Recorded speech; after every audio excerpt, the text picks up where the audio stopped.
Hay un crecimiento en el movimiento estudiantil, en donde sin embargo ya había un crecimiento. Por primera vez en una campaña electoral me ocurrió algo que no me había ocurrido nunca, por eso por primera vez, que había gente que me paraba en la calle un día sábado, después que se cerraran las urnas de las elecciones universitarias de la Universidad de Buenos Aires, para saludarme por la victoria que había obtenido el Partido Obrero, que había ganado la mayoría de los delegados y la mayoría de las facultades de esa universidad. Es decir, que había un proceso político, mucho antes de que apareciera la cámpora, y sin necesidad de salarios altos o muy bien remunerados. Entonces había un proceso en el movimiento obrero. En la conferencia sindical que convocó el Partido Obrero en el año 2009, que sale en un folleto que se llama Un Nuevo Comienzo, se dice que hemos ingresado en un periodo de transición en la clase obrera, de un progreso molecular entre los trabajadores hacia un movimiento mucho más amplio que, combinado con la crisis de la burocracia sindical, iba a alumbrar un movimiento obrero con inclinaciones socialistas. Eso lo dijimos en el 2009, no en la campaña electoral del 2011. Quiere decir que había una tendencia. Y esa tendencia se manifestó de un modo doloroso, es cierto, pero absolutamente impresionante cuando asesinaron a nuestro compañero Mariano Ferreira. Porque el asesinato provocó una furiosa lucha de miles de trabajadores tercerizados en el ferrocarril, que impusieron sus reivindicaciones. Una gigantesca manifestación de 40.000 personas en Plaza de Mayo, y un hecho que nunca ocurre, y es que el autor intelectual de ese asesinato está preso. Entonces hay una fuerza histórica avanzando y desarrollándose, imperceptible para los grandes medios todavía, pero que no es menos real. No es menos real.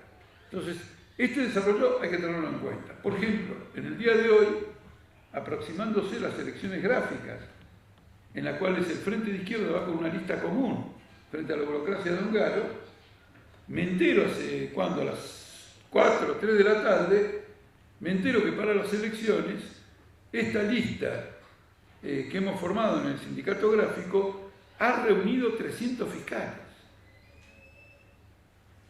Es decir, que de entrada ya tenemos los 300 votos de los fiscales, que son personas que no vienen a trabajar para poder ir al control de las urnas. Y hay una onda ascendente muy seria, y ahora una información que habría que verificar porque he tenido un día muy agitado y no me he podido dedicar en los detalles. El Ministerio de Trabajo decidió postergar las elecciones en el sindicato gráfico. ¿Qué naturaleza tiene? ¿A qué se debe? Nada más que un mensaje de texto. Sin embargo, todavía esto no resuelve la pregunta de fondo si es ocasional o es una tendencia, aunque ya se ve que es una tendencia. Y esto no lo puede resolver todavía la práctica, lo tiene que resolver el análisis.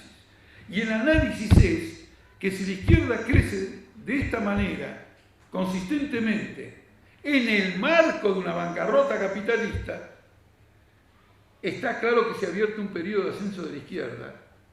Y está claro, por lo menos, que los militantes y los partidos del Frente de Izquierda tienen que luchar por un ascenso de la izquierda, porque es un periodo de bancarrota capitalista que ha traído como consecuencia, como lo hemos señalado nosotros reiteradamente, en primer lugar crisis política, y en segundo lugar rebeliones e incluso revoluciones, como ha ocurrido en los países musulmanes, o en los países del norte de África, o en los países del Medio Oriente. Y rebeliones, huelgas generales, ocupaciones de empresas en Grecia, en España, etc. La última huelga general en España ha sido muy importante. Porque no solo fue una gran huelga general, sino que muchos comercios, especialmente los pequeños y medianos, abrieron las puertas. Y los obreros formaron piquetes y obligaron a todo el mundo que abría las puertas a cerrarlo. Esa característica de formar piquetes para ir a cerrar probablemente existe en todos los países del mundo. Yo recuerdo haber participado de esos piquetes aquí. Pero de acuerdo a mi mejor información, eso es una característica del proletariado revolucionario de España desde la época de la Revolución Española en la década del 30. Y me maravilla ver cómo la clase obrera, 3 generaciones más tarde, recurre a las mejores tradiciones de sus propios antepasados, y eso pasa en la Argentina, donde se puede ver perfectamente las huellas del viejo movimiento obrero argentino en todas las rebeliones que tiene el movimiento obrero argentino en la actualidad. Entonces, como ustedes ven, el problema es si hay un ascenso de la izquierda, si va a haber un ascenso de la izquierda, si hay que apostar a un ascenso de la izquierda, es el resultado de todo un análisis. Y ahora nos encontramos que después que la derecha gana en España las elecciones generales, pierde las elecciones en Andalucía. Y el domingo que viene, en Francia va a haber una gran elección de la izquierda. Y el 6 de mayo va a haber una gran elección de la izquierda en Grecia, a la que todo el mundo teme. Porque en Grecia, lo que serían los radicales y los peronistas, que no los voy a nombrar en nombre griego porque no aporto nada a la comprensión de este auditorio, los dos partidos tradicionales juntaban el 80% de los votos. ¿Cómo es posible que según las encuestas en esta campaña la intención de voto de estos dos sea el 36%? Y para todos los partidos chicos de la izquierda queda el 64%. Entonces hay una conmoción política. Naturalmente, en Francia se presenta el Frente de Izquierda, con el mismo nombre que nosotros. Pero no podría haber dos agrupamientos más diferentes. Son gente de la vieja izquierda, con planteo de la vieja izquierda, pero que han tenido una renovación, digamos, del lenguaje o de algunas cosas simbólicas, bajo la presión popular, y han provocado o están recibiendo un apoyo muy importante porque empezaron la campaña electoral con una intención de voto del 4% y ahora van por el 18%. Es muy fuerte. Pero independientemente de la naturaleza reformista, conciliadora de este agrupamiento que debe llamarse también Frente de Izquierda, es indudable que hay un desplazamiento hacia la izquierda de los trabajadores, que en el pasado votaban a sectores más hacia la derecha que, digamos, este Frente de Izquierda. De todos modos, pone en evidencia un problema, que es un problema cardinal, la naturaleza de la izquierda. Si comprende que es un momento histórico de crisis sistémico del capitalismo, o si cree que el capitalismo se le puede ir resolviendo con parches. En Francia, este Frente de Izquierda no figuraba ni a placer. Ya existe hace bastante y nadie daba 5 mangos. La apuesta de la clase obrera francesa estaba en 2 organizaciones trotskistas, que en el pasado, por ejemplo en el año 2002, entre las 2 llegaron a sacar el 10% de los votos.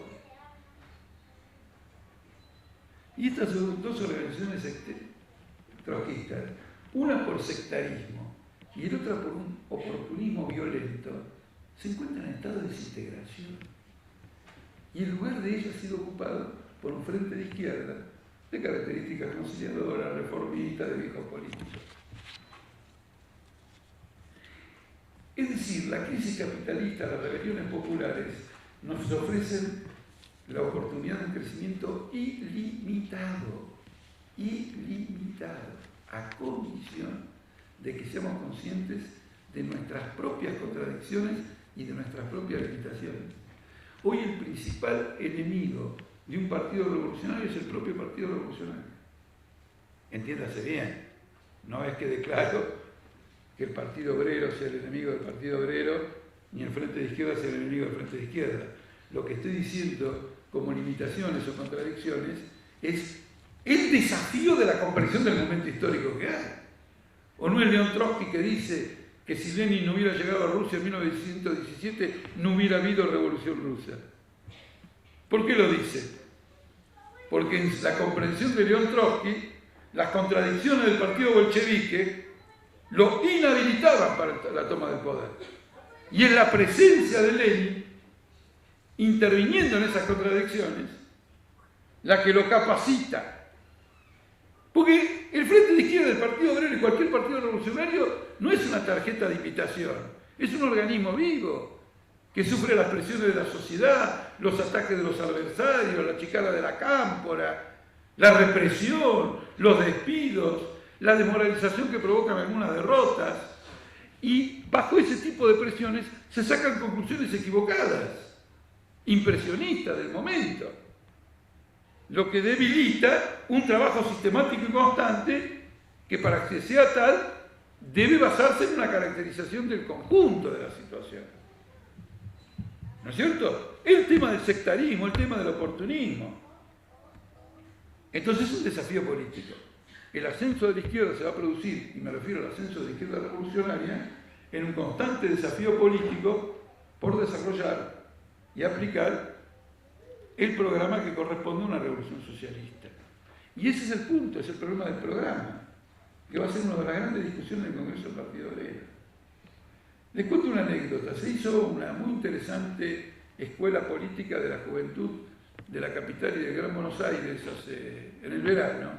Había unos 1.000, 1.200 jóvenes, y entonces estudiaban todas las cuestiones del programa. El último programa que ha elaborado, digamos, la llamada Cuarta Internacional, es decir, todos los que se referencian en la necesidad de una internacional de trabajadores, fue escrito en 1938. Y para dar un ejemplo, ponía un énfasis muy importante en la necesidad de defender a la Unión Soviética del imperialismo. Y creo que ese punto del programa era genial, porque había muchos izquierdistas que decían que no había que defender a la Unión Soviética del imperialismo. Y no comprendían hasta qué punto no defender a la Unión Soviética del imperialismo era ayudar al imperialismo a imponerle una derrota descomunal a la clase obrera. Pero la Unión Soviética no existe más. Hoy tenemos un proceso histórico diferente.